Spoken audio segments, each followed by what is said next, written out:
नमस्कार, मैं हूं आपके साथ हर्षिता और आप देख रहे हैं स्टेट टुडे न्यूज। आइए शुरुआत करते हैं कुछ खास खबरों से।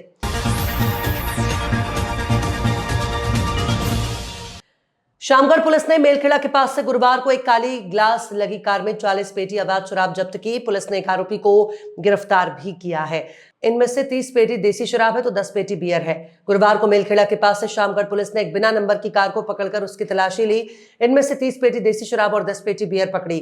पुलिस ने इस मामले में शामगढ़ क्षेत्र के ही गांव भूड़िया निवासी सूरज पिता गोपाल सोंदिया राजपूत को गिरफ्तार किया है। पुलिस का कहना है कि इस मामले में अभी 4 से 5 आरोपी और जो फरार है उनकी तलाश की जा रही है। नवागत थाना प्रभारी सब इंस्पेक्टर मनोज महाजन की कार्यवाही से अवैध रूप से शराब बेचने वालों में हड़कंप मच गया है। उज्जैन पुलिस ने एक बड़ी कार्रवाई करते हुए चोरी के एक मामले में 5 आरोपियों को गिरफ्तार किया। इन आरोपियों में से 3 छत्तीसगढ़ के, एक मध्य प्रदेश का और एक तमिलनाडु का है। आरोपियों के पास से लगभग 29 लाख रुपए का सामान बरामद किया गया है। एडिशनल एसपी मयूर खंडेलवाल ने बताया कि 7 मई को पुलिस को सूचना मिली थी कि एक ट्रक से 35 लाख चोरी हो गए हैं। पुलिस ने तुरंत एक टीम गठित की और तकनीकी साक्ष्य और मुखबिर की सूचना के आधार पर आरोपियों को गिरफ्तार कर लिया। पुलिस आरोपियों से पूछताछ कर रही है और वे लोग एक साथ कैसे इकट्ठे हुए, उन्होंने कितने अन्य स्थानों पर चोरी की है। पुलिस ये भी पता लगाने की कोशिश कर रही है कि आरोपियों का कोई आपराधिक रिकॉर्ड तो नहीं। पुलिस ने आरोपियों के पास से लगभग 29 लाख रुपए का सामान बरामद किया है, जिसमें ट्रक और 35 लाख शामिल हैं। पुलिस आगे की कार्यवाही में जुटी हुई है। सर, बढ़ने का चोर गिरोह पकड़ा, क्या है पूरा मामला? ये 7 मई को एक व्यक्ति, फरियादी राजेश बारोड़ नाम का व्यक्ति, उसने सूचना दी पुलिस को कि उसका जो ट्रक और उसके में अंदर जो रखी 35 राडें हैं वो किसी अज्ञात व्यक्ति द्वारा चोरी कर ली गई हैं। तत्काल ही माननीय पुलिस अधीक्षक महोदय ने एक टीम बनाई और टीम गठित करके भोपाल पुलिस, होशंगाबाद पुलिस की सहायता ली। उसके अलावा तकनीकी साक्ष्य जो भी संभावित हो सकते थे और मुखबिर की सूचना के आधार पर 5 आरोपियों को गिरफ्तार कर लिया गया है और सारा मशरूका बरामद कर लिया। तो ये किससे संबंधित है? चोर कोई गिरोह है, क्या है? ये जो 5 आरोपी हैं अलग अलग क्षेत्र से आते हैं। 3 छत्तीसगढ़ के हैं, एक मध्य प्रदेश का, एक तमिलनाडु का है, जिसके बेसिस पे इनकी विधिवत गिरफ्तारी की है और इनको पेश किया गया है। पुराना कोई रिकॉर्ड? अभी वर्तमान में इनका कोई पुराना रिकॉर्ड नहीं, पर संभावना है क्योंकि ये अलग अलग क्षेत्र से आते हैं और एक जगह इकट्ठा है, तो शायद हो सकता है कि इन्होंने कहीं अन्य जगहों पर चोरी की है, तो उसके संबंध में पूछताछ की। ये क्या कोई अंतर्राज्यीय गिरोह? अभी कह सकते हैं कि अलग अलग क्षेत्र से हैं, तो अंतर्राज्यीय गिरोह हो सकता है, तो उसकी संभावना पूछताछ के बाद पता लगेगी। प्रतिवर्ष आयोजित होने वाली सिंधु दर्शन यात्रा को लेकर राष्ट्रीय स्वयंसेवक संघ के केंद्रीय कार्यकारिणी सदस्य इंद्रेश कुमार उज्जैन पहुंचे। बैठक में उन्होंने पहलगाम हमले में मारे गए लोगों की स्मृति में एक स्मारक बनाने की बात कही। बैठक के बाद भारत माता मंदिर के बाहर पाकिस्तान के प्रधानमंत्री शहबाज शरीफ का पुतला जलाकर विरोध प्रदर्शन भी किया गया। राष्ट्रीय स्वयंसेवक संघ के केंद्रीय कार्यकारिणी सदस्य इंद्रेश कुमार ने कहा कि पहलगाम हमले के बाद वहां देशभक्ति का स्मारक बनना चाहिए, जो आतंकवादियों के अमानवीय चरित्र के विरुद्ध देश प्रेम का प्रतीक बनकर खड़ा हो। साथ ही कहा कि अब पाकिस्तान को सबक सिखाने का समय आ गया है, क्योंकि वो 5 हिस्सों में बगावत के रास्ते पर है। इस दौरान भारत माता मंदिर के बाहर पाकिस्तान के पीएम का पुतला जलाकर विरोध प्रदर्शन किया गया। पहलगाम के घिनौने एक्शन के कारण वहाँ के लोगों में और देश के लोगों में जाति, दल, धर्म, भाषा से ऊपर उठकर ये बात आई है कि वहाँ देश प्रेम का अद्वितीय स्मारक खड़ा किया जाए, जो पाकिस्तान के घिनौने करैक्टर को, आतंकवादियों की अमानवीय चरित्र को के साथ साथ देश प्रेम का प्रतीक बनकर खड़ा हो, ताकि सारे हिंदुस्तान को इस बात की खुशबू, सुगंध, रास्ता दिखता जाए, nation first, nation last. Bharat और पाकिस्तान का युद्ध चल रहा है, उसको भी आप किस तरह से देखते हैं? क्या मैं इतना ही कहूँगा, पाकिस्तान के जन्म से ही उसने एक अपराध का विष बीज बोया है। हंस कर लिया पाकिस्तान, लड़ कर लेंगे हिंदुस्तान।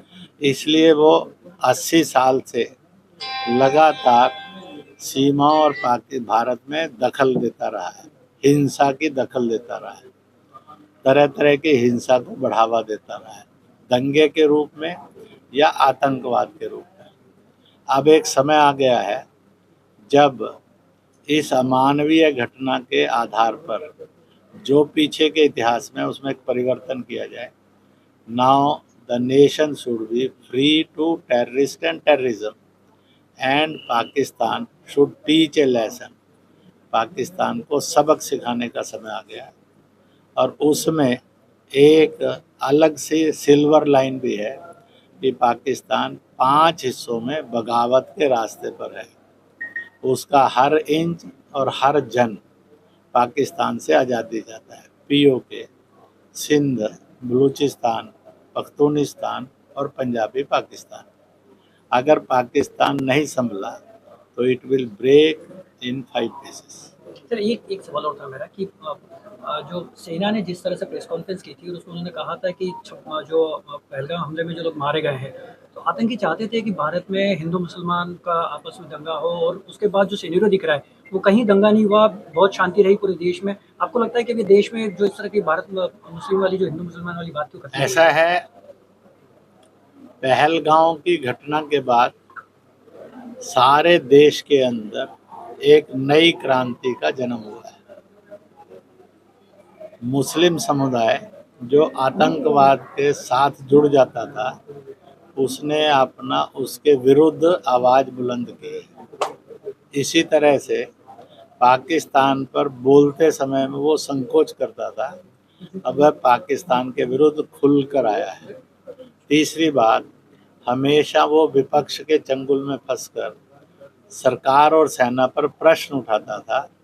आज वो भारत सरकार के साथ और सेना के साथ खड़ा हुआ दिखाई देता है। विपक्ष में भी ये परिवर्तन है और इस प्रकार से समाज में भी ये परिवर्तन है, और इस परिवर्तन का लाभ इस युद्ध को जीतने में और देश को एक ताकतवर देश सिद्ध करते हुए पाकिस्तान को सबक सिखाना और भारत को आतंकवाद से मुक्त करना, बांग्लादेश में भी अल्पसंख्यकों पर जुल्म बंद होने का रास्ता प्रतिष्ठित होगा, यह विश्वास बनता है। Thank you. पुलिस अधीक्षक सीहोर दीपक कुमार शुक्ला द्वारा जिले में अवैध गतिविधियों की रोकथाम के लिए दिए गए निर्देशों के तारतम्य में अतिरिक्त पुलिस अधीक्षक सीहोर श्रीमती सुनीता रावत, एसडीओपी बुधनी श्री रवि शर्मा के मार्गदर्शन में थाना प्रभारी रेहटी निरीक्षक राजेश कहारे के नेतृत्व में गठित टीम द्वारा कार्यवाही करते हुए हत्या का प्रयास करने वाले आरोपी गणों को गिरफ्तार किया गया।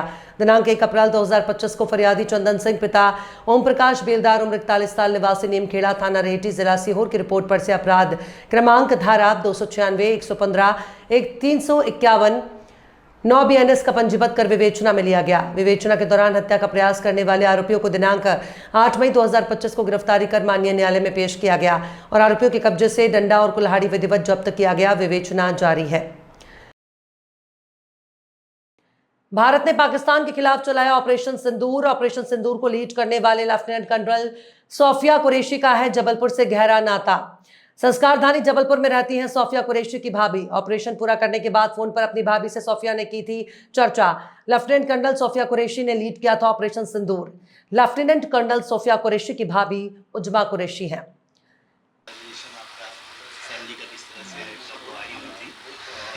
इतना बड़ा अचीवमेंट जो उन्होंने किया है, हर जगह उनके नाम का चर्चा है, जिक्र है, आपको कैसा? हाँ, हम बहुत प्राउड फील कर रहे हैं।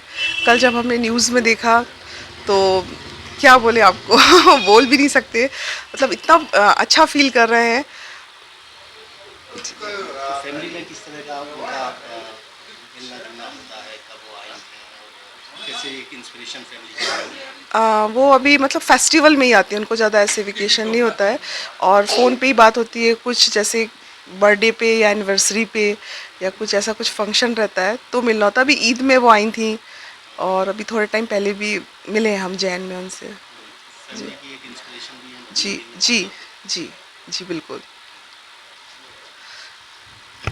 बलिया के महान स्वतंत्रता संग्राम सेनानी और प्रथम कलेक्टर थे रे बलिया चित्तू पांडे की 131वीं जयंती के अवसर पर सभी दल के नेताओं और सामाजिक कार्यकर्ताओं उनकी प्रतिमा स्थित चित्तू पांडे चौराहा पर एकत्रित होकर शेरे बलिया चित्तू पांडे अमर रहे के नारों के साथ अपने भारत माता के वीर सपूत को माल्यार्पण और पुष्पांजलि की गई। इस अवसर पर जिला कांग्रेस कमेटी के अध्यक्ष उमाशंकर पाठक ने कहा कि आज अपने सेनानियों की त्याग तपस्या बलिदान के कारण ही आज हम आजादी की हवा में सांस ले रहे हैं और हम भारत को विकास की तरफ अग्रसर कर रहे हैं। जो अंग्रेजी सूर्यास्त कभी नहीं होता था, उसको बलिया के वीर सपूत ने 1942 में शेरे बलिया चित्तू ने अस्त कर 14 दिन के शासन और स्वाधीनता के साथ संचालन कर बलिया का नाम भारत में पूरे विश्व में स्वर्ण अक्षर में अंकित किया। भाजपा नेत्री संध्या पांडे ने कहा कि भारत छोड़ो को नारों को अगर बलिया में सही का चरितार्थ करने का जो काम हमारे बलिया के वीर सेनानियों ने किया है, उसके लिए हम सदैव उनके लिए ऋणी रहेंगे। सपा नेता राजकुमार पांडे ने कहा कि जब जब आजादी की बात आएगी।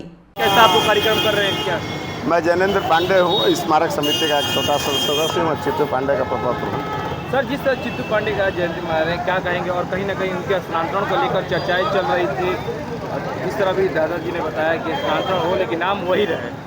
देखिए, स्थानांतरण नहीं होता है, रोड की बात है तो समग्र विकास हो रहा है, उसमें हम लोग भी सहयोगात्मक प्रक्रिया करेंगे। जिला प्रशासन से बैठ कर बात होगी, जो जैसा उचित होगा सभी लोग मिलकर सामाजिक जगह है और सामाजिक कार्यों के लिए जो फूल है फूलों तो सारे लोग मिल बैठकर आपस में तय कर लेंगे। सभी राजनीतिक दल के लोग, सामाजिक लोग मिलकर तय कर लेंगे, जो उचित होगा उसको हम लोग कर लेंगे। आज इस कार्यक्रम के माध्यम से जनपदवासियों में क्या संदेश रहेगा? अरे आज तो हमारे त्याग तपस्या और बलिदान के प्रतिमूर्ति शेर बलिया चित्तू पांडे जी की जयंती है 138वीं। उस बाद सभी लोग उनको, सभी राजनीतिक दल, सपा, भाजपा और सभी राजनीतिक दल के लोग उनको श्रद्धांजलि दे रहे हैं। और हमारे गार्जियन जो गोरखपुर विश्वविद्यालय के पूर्व अध्यक्ष रहे हैं और बैरिया के पूर्व विधानसभा प्रत्याशी रहे और हमारी बने बलिया जनपद के माननीय व्यक्ति निर्मल उपाध्याय जी, अब इनके सामने कुछ हमारा कहना मतलब सूर्य को दीपक दिखाना है। मैं भाजपा नेत्री संध्या पांडे और विनायक सामाजिक सेवा संस्थान की प्रबंधक हूँ। जी मैम, आज देखा जा रहा है कि चित्तू पांडे की जयंती है, आप आकर यहाँ पे मल्हारपुर की, क्या कहेंगे चित्तू पांडे के लिए? जी, ये हम लोग के बलिया के सन हैं और जब देश आज़ाद हुआ 1947 में, उसके 5 साल पहले ही 1942 में आपने बलिया को आज़ाद कराने का काम किया था और प्रथम कलेक्टर के रूप में बलिया के कलेक्ट्रेट में बैठने का काम किया था। आपको मैं ये बताना चाहती हूँ कि जो इनको शेरे बलिया का खिताब मिला है, इन्हें रानी विक्टोरिया ने शेरे बलिया का खिताब दिया था कि कौन ऐसा व्यक्ति है जो कि इस क्रूर और जालिम अंग्रेज़ों के शासन में पूरे बलिया को आज़ाद करा के और कलेक्ट्रेट के कुर्सी पर बैठा है, तो उन्हें शेरे बलिया का खिताब मिला था। हम लोग के लिए बहुत ही गर्व का विषय है। और आज इन लोगों को श्रद्धांजलि मैं उनके चरणों में श्रद्धा सुमन अर्पित करती हूँ और मैं ये संदेश देना चाहती हूँ कि जिस तरह से हमारे देश के आज़ाद कराने के लिए हमारे देश के क्रांतिकारियों ने अपनी शहादत दी थी, अपनी कुर्बानी दी थी, उसको हम लोग सार्थक करते हुए जो उनकी मंशा थी, जिस तरह से हमारा देश आगे चलना चाहिए, जो उसके अनुसार देश को चलाया जाए। खास खबरों में फिलहाल इतना ही। और भी खबरों के अपडेट्स के लिए आप देखते रहिए स्टेट टुडे न्यूज़।